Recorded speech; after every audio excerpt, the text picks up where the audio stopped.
what does it mean to force say, you know, you've got a situation in New Mexico, for example, and this is being adjudicated in the courts where you've got a photographer.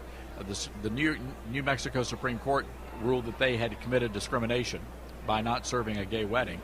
That case is probably going to go to the Supreme Court, and hopefully it will, and it will be decided.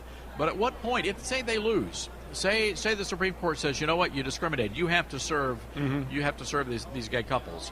Does that mean that down the road pastors may find themselves on the other side of the table there? Right. Possible lawsuits? Who knows? What about churches? What about church houses that refuse to host gay weddings or rent out their fellowship hall? I mean, those are issues that are going to be in the forefront moving forward. I think Christians need to educate themselves. They need to be informed. They need to listen to this radio station. They need to read my column. We try to keep folks updated.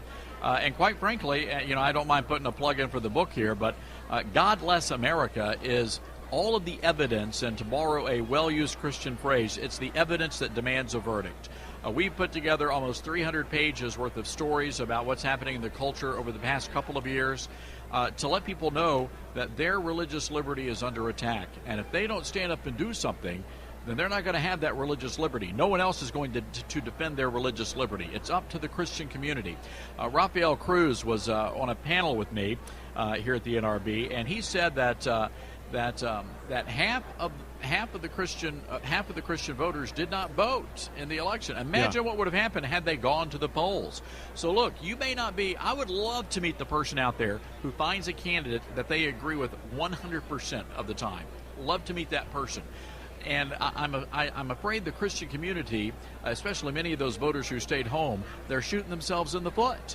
You know, look, you're not going to agree with everybody, but you better find a candidate who you can at least partially agree on. Todd, when we look at, you know, the political landscape and some of these concerns, you talk about, you know, we've first of all got to be aware of these things that are happening, and through people that are strong voices like yourself that are making us aware of these threats to our religious liberties. So, you know, number one, we got to find out. A lot of time, you know, I think there's a lot of folks out there that are Christians, people of faith, that just want to live their lives and love Jesus, and that's wonderful. And they're not even aware of these types of things that are going on, but they could be soon. Well, absolutely. And we have a lot of churches that do not want to touch anything to do with politics or religious liberty. They say that's not their thing, you know. And I can appreciate churches that are going out there and doing social ministry work. That is necessary. That's what we're called to do, to feed and clothe. Yeah, absolutely. But I have to tell you something.